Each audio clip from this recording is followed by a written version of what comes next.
and the series begins with a view of a spaceship in deep space. The damaged ship has its alarms blaring and the corridors showing sparks from free wiring. In one of the rooms, a pod opens and a woman awakens from a state of stasis. Heading to the control center, she encounters a man whom she sees as a threat and attacks him, taking him down. Out of nowhere, another man holding a gun approaches from the other room and asks them who they were, but it seems neither one knew. The three strangers go to the chamber and wake up the rest of the people on the ship, and all of them with no memories of who they are. The group assigns themselves numbers from 1 to 6 to distinguish themselves, and finding guns in some of the boxes lying around, 2 decides to pair up and check out the ship. In one of the chambers, 6 and 3 find a humanoid robot known as an android who attacks them while following protocol. 2 manages to override the security protocol and shut down the android, and after fixing her, 2 turns the robot on and asks about the crew of the ship, but it seems someone has deliberately wiped all the information. While the rest of the team continues to search the ship,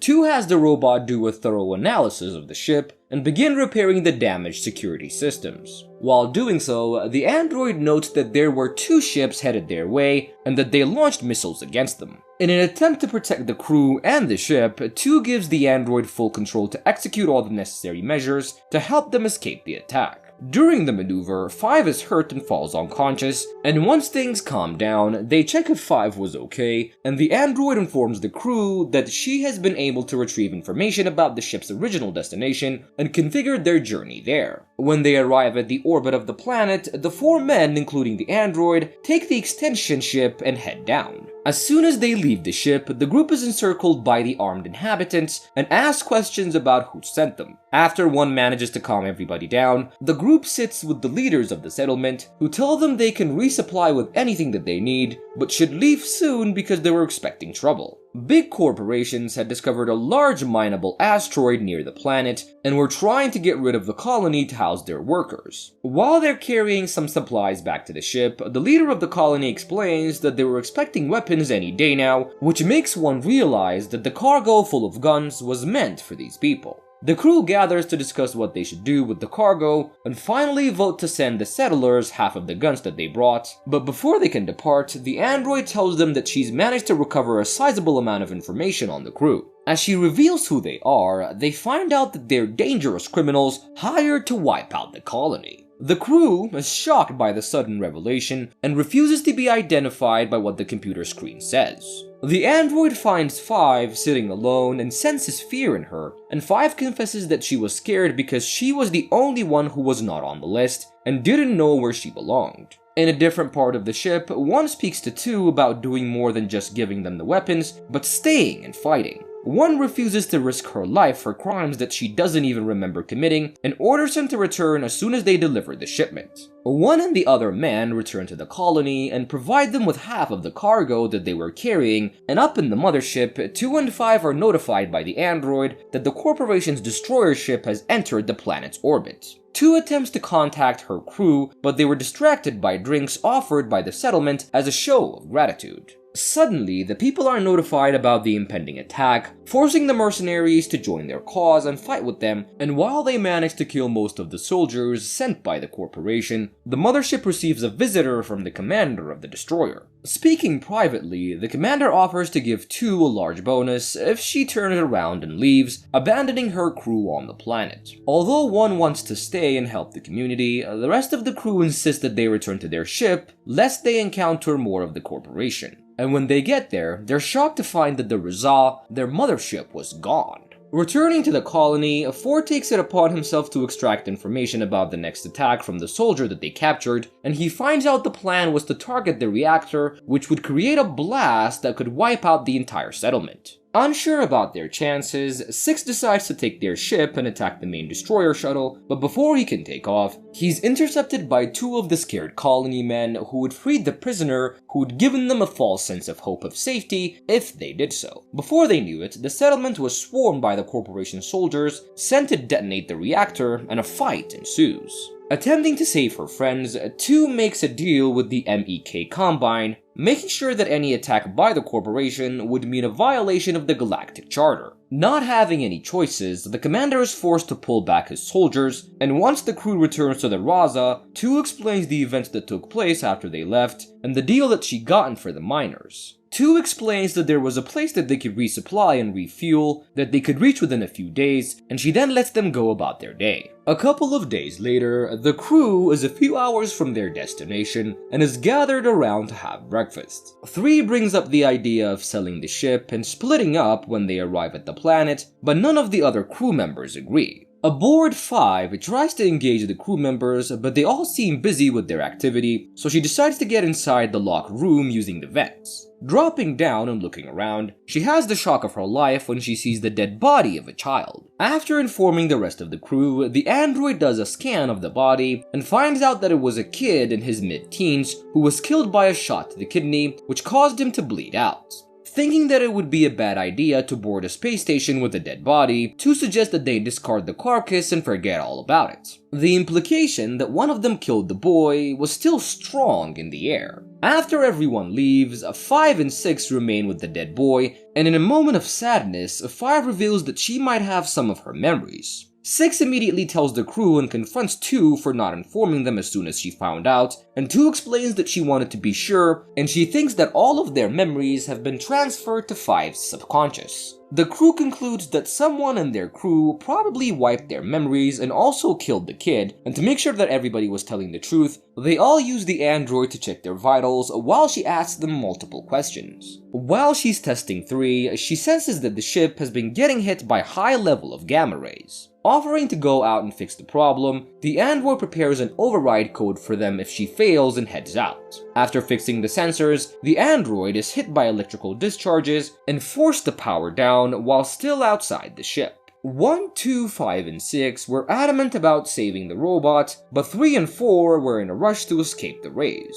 2 hold the men at gunpoint while 1 and 6 head out to save the android, but 6 is hit by an electric blast on his way back. The android manages to save the man by using the charges that her nanites had stored. Once all the passengers were on the ship, 2 activates the ship and rushes them away from there at high speed. Later, 1 makes his feelings apparent to 2 after kissing her in the workout area, but she stops it and feeling awkward, 1 apologizes and leaves the vicinity. In a station located out in space, a man walks into a bar and asks about the Raza. The bartender offers to find out about it for a price and the man agrees. The camera zooms into the face of the stranger, and we see a man that looks exactly like 1, introducing himself as Jace. The following day, while the team was having breakfast, again, 2 announces that after repair costs and refueling, they would have nothing left. 3 offers to go out and look around for people to sell the rest of their guns to, and 2 orders 1 to go with him. The android forges their documents so they don't get flagged while they dock,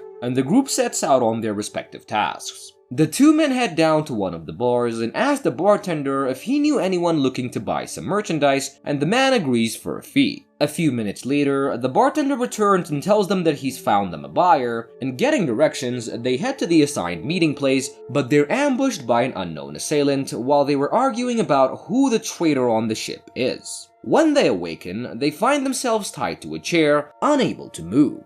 Out in the streets, 2 notices 5's incredible observational skills after she helps a man win a game and takes her to a casino to play some poker. Although she gets in a few attempts, poker is not really her strong suit, so 2 is forced to take over. After continuous great streaks, the casino security suspects 2 is counting cards and put her under arrest. The head of security tells them that they're banning them from the place and won't be able to take the money with them, which 2 finds unacceptable. When the man slaps 5, 2 loses all control and murders the 5 men in the room and then hurries out with the young girl. In their confinement chambers, 2 and 3 struggle to free themselves from the wire that was binding them, but end up tumbling together. Moments later, a masked man enters the scene, unveiling a face strikingly similar to 1's. He demands an explanation for why 1 looked exactly like him, and Jace assumes 1 paid a lot of money to get reconstructive surgery, but 1 cannot confirm this because he has no memory of his past. When he starts torturing them with an electric wand, 3 tries to make a deal, telling him that they had a crate full of guns and he could have them if he lets them go. Thinking of making his arrangements for the gun, Jace leaves the two men still tied in the room, and 1 and 3 work together to get their hands on the electrocuting wand, and they use it to free themselves. Everyone besides 1 and 3 rendezvous inside the ship, and they're concerned about their missing teammates.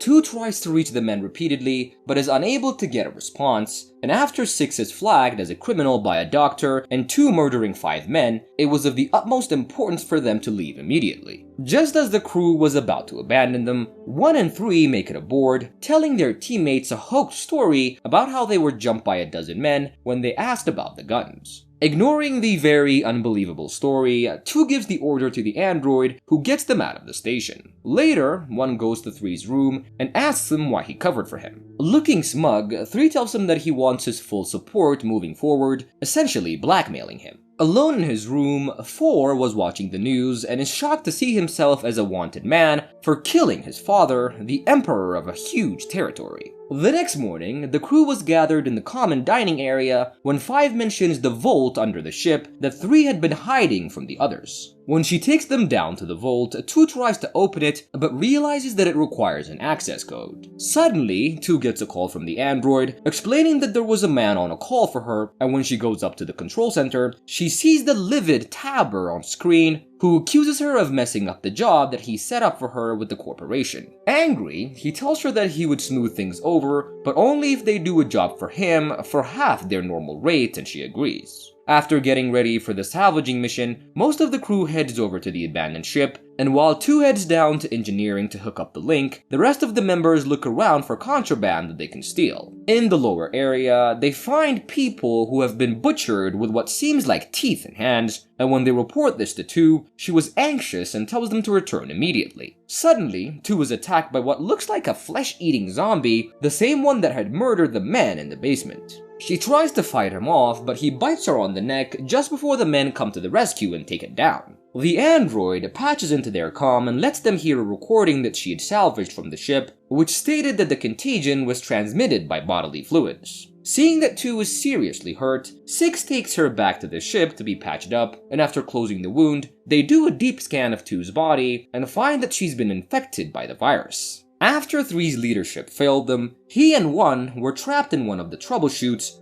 after running away from the zombies and breaching one of the walls. Returning for them, 6 catches their signal and finds them a way out, oblivious that the part of the ship that he sent them to had a failing life support system. The lack of air in the chambers seems to kill the zombies faster than expected, and opening up a clear road for 1 and 3 to go through, they were finally picked up by 6, who had been waiting anxiously. Returning to the mothership, the crew awaits the impending turn of their teammate 2, but nothing happens for hours. When they rescan her, they find that the virus is no longer in her body, and although they let her out, the team seems apprehensive about her presence. 2 then goes to her room and checks on the wound on her neck, but she's surprised to find that it's completely healed. After the horrific incident of the previous day, 2 was angry and didn't want to hold back when she spoke to Tabber, accusing her of lying to her about the contents of the ship. Scared, Tabor admits to omitting some information, telling her that he didn't think that she would take the job if he was honest about the virus. 5 approaches 2 about potentially being able to build a device that could see into her mind to get the key to opening the vault, and although she has doubts about the safety of this procedure, 2 lets her go through with it.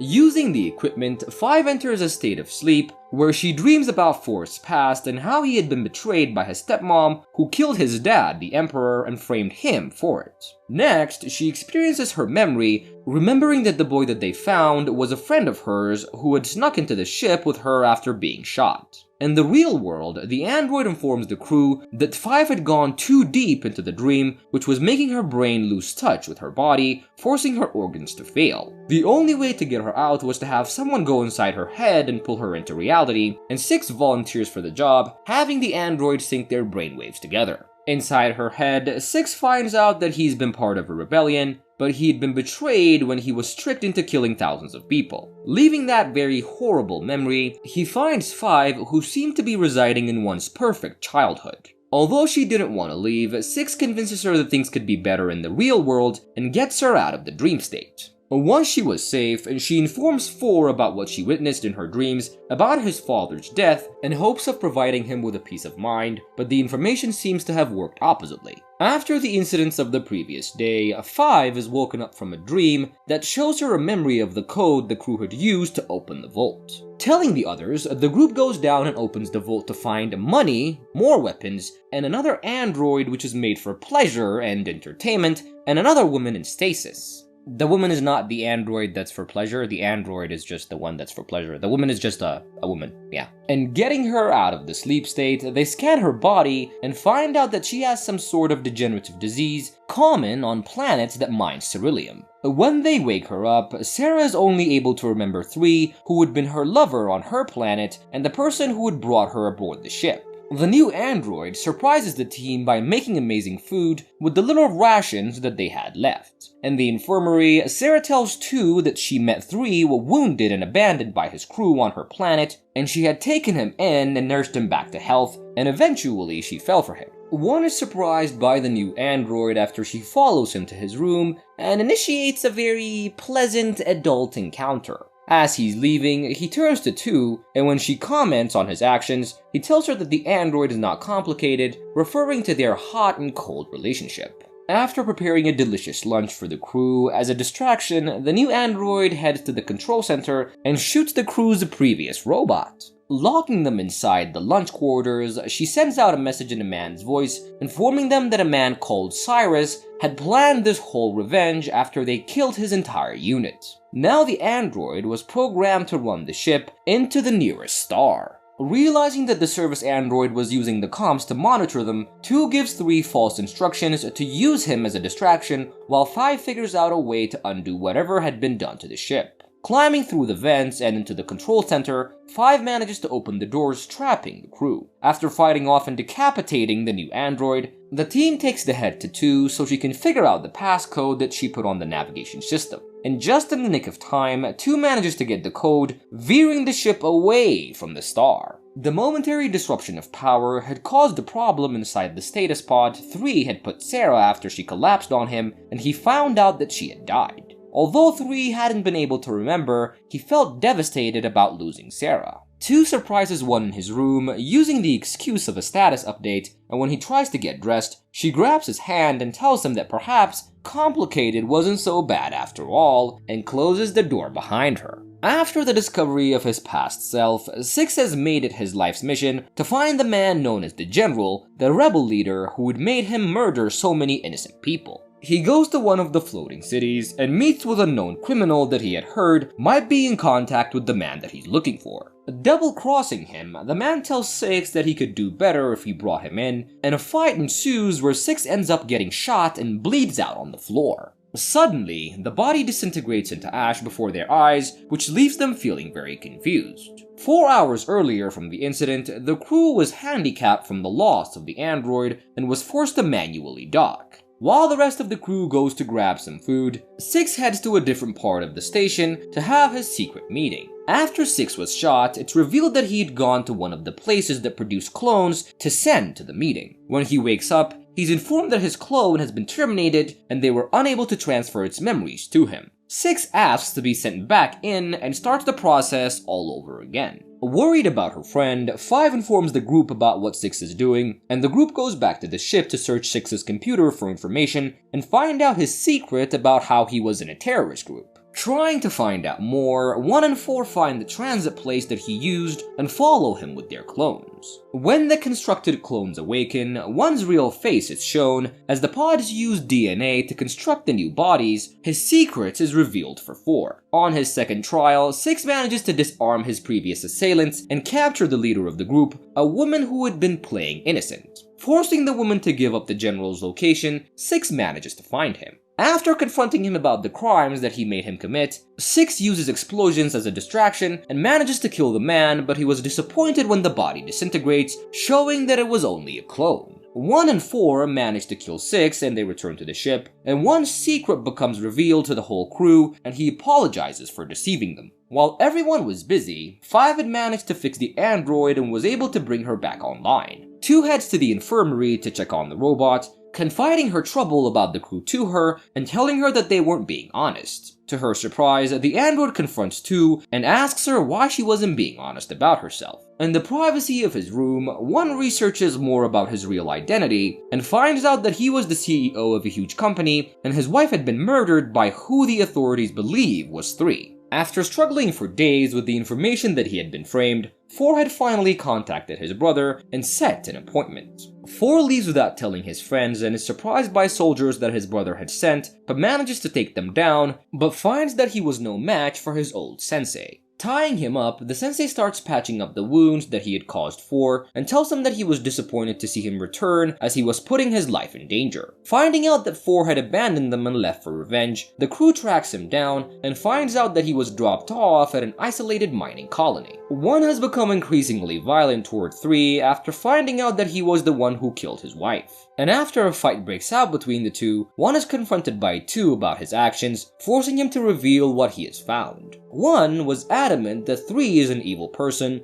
unwilling to let things go the way he had done with his other friends. In the workout room, 5 approaches 6 while he's lifting weights and asks him to teach her how to fight, but he refuses, unwilling to let the young innocent girl become like them. Angry, 5 storms off after telling him that she had almost died multiple times for them, letting him know that she deserves to be able to protect herself. After being captured and led to face trial by his old trainer Akira, the 2 are ambushed by the inhabitants of the lawless planet. While fighting them off, Akira is shot in the shoulder and is unable to continue walking for long, forcing them to stop and dress his wounds. As soon as he finishes, the rest of Akira's soldiers arrive and he orders for 4 to be arrested. But before they can take 4 back to their ship, the group is intercepted by the Raza crew who would arrive to free their friend. After taking out all the guards, 4 tells Akira to give his brother a message before stabbing him with his sword, severing the close link that he had with the man that he thought of once as a father. The crew returns to their ship and were celebrating being reunited with their friends with a fun card game when suddenly the ship starts to shake. When they rush to the bridge, the android tells them that 3 corporate destroyers had dropped out of the FTL and had taken out their drivers, so they are unable to go anywhere. The crew realizes that they've been surrounded, and a nuclear missile is launched from one of the ships, heading directly toward them. Knowing that they can't outrun it, 2 decides to fly straight to it, putting their nuclear blast in the range of the destroyers and forcing them to disarm the missile. And a few minutes later, 3 MEKs combine ships and arrive to rescue them. After the corporate ships flee, the commander of the Combine drops over their ship and offers them a job, telling them that they wouldn't have the MEK's protection if they refuse. Informing them that they only have a few days to decide and meet her at a rendezvous spot, the commander leaves. Although she wasn't happy about it, 2 agrees with the others to head to the designated spot, and when they arrive, the commander introduces them to another hostile team and tells them that they'll be working together. Telling them to set their differences aside, the commander briefs them on the mission, explaining every move and ordering them to never take any guns. Once the briefing was over, both teams board the Raza and begin their journey to their destination. After an altercation between the new team's leader Wexler and 2, the crew is forced to bring in 5 because Wexler was unable to participate in the mission. Once they make it inside the large floating facility, the crew separates into their quadrants to perform their assigned tasks. 5, 3, and 1, along with one of the new members, head up to the vault where they encounter an android protecting it. After a brutal fight, they manage to subdue it, with 5's quick thinking, but had to use the electric surge that they were saving for the vault. It was then left to 5 to figure out a way to enter the vault, and she does so by using her special skills to manipulate the vault's wiring. Once they got what they came for, they grabbed their equipment and headed out, and joining the others, the crew makes its way out of the facility and into their ship. When they get inside the Raza, the crew starts celebrating, oblivious to the double cross that the new team was planning. Wexler surprises 2 by sneaking up behind her and using an electric wand to incapacitate her, and when she wakes up, she finds herself in the airlock, with Wexler threatening to blow her out into space if she doesn't give him the code to the vault. Scared for their friend, 3 gives up the code for the vault, but Wexler throws 2 out of the airlock regardless. The Raza crew is shocked to see their friend being dragged out into space, but was unable to do anything about it. They are then dragged to the vault and kept inside to keep them from escaping, keeping one behind. Wexler and Kane torture him to give up his secret stash, having no idea that he wasn't the man that they were looking for. Thinking of ways to make him talk quickly, they bring 5 into the room and tie her up in front of him and threaten to cut off her fingers. They then leave the two alone so one can make up his mind about telling them what they need to know. On the bridge of the ship, Wexler realizes that the drive that would let the ship enter FTL was apparently damaged, and so he brings 5 in to fix it. Speaking from previous experience, she tells them that one of them needed to go outside to fix it, just like the android had done before. One of the crew members volunteers and heads outside, but as soon as he leaves the pressurized chamber, the team following his progress from the bridge hears the man scream and then float out into space. And suddenly, they notice that someone is depressurizing the cabin, so Wexler sends Kane to check the airlock. While he goes down there, 5 is surprised by the arrival of her friend, whom she thought was dead, and watches as 2 takes out the woman holding her captive. Taking the gun from the fallen woman, they make their way down to the vault, encountering a group of soldiers that arrived after being called by Wexler to make the sale. 2 manages to take them out one by one, with gunfire sounds filling the hallway and alerting Wexler. While making her way to the vault, 2 runs into Kane, who was ready to fire his gun, but he stops when 5 shoots him multiple times in the back, making her first ever kill. The 2 head up to the bridge and hijack Wexler, who was now all alone. Taking him to the airlock, 2 forces him to give her the code to the vault, and then pushes him out into space just like he did with her. Later, the android scans 2 and explains that she's an incredibly advanced synthetic with the organs of a human and nanites that help her regenerate very quickly. The android warns her that she should keep her identity a secret because she would be hunted down and destroyed if the authorities ever find out what she is. The men head down to the designated planet to drop off the object that they stole and get their payment, but as soon as they return, the item they had delivered starts reacting and then destroys the planet. The following day, 2, who is suspicious that the planet was destroyed because of the device that they delivered, gets a report about the death toll on the planet, which was luckily uninhabited except for the 15,000 working in the facility. The crew listens to the news and was relieved that their involvement was not mentioned. A few minutes later, Tabor contacts them and lets them know that the corporation that they had screwed over the first time was willing to extend a hand and was offering them an extraction job, which 2 immediately accepts. On the day of the mission, the crew heads down to the designated planet and manages to sneak into the facility where they were told they will find a scientist that needs to be extracted. But suddenly, a group of men surround the team and the research head Alex presses a button which renders 2 unconscious. After providing them with a lavish meal, Alex explains to the crew that 2 is the company's property and orders them to leave the vicinity, threatening to destroy their ship otherwise. Not having a chance, the team leaves, planning to return with a plan to save their friend.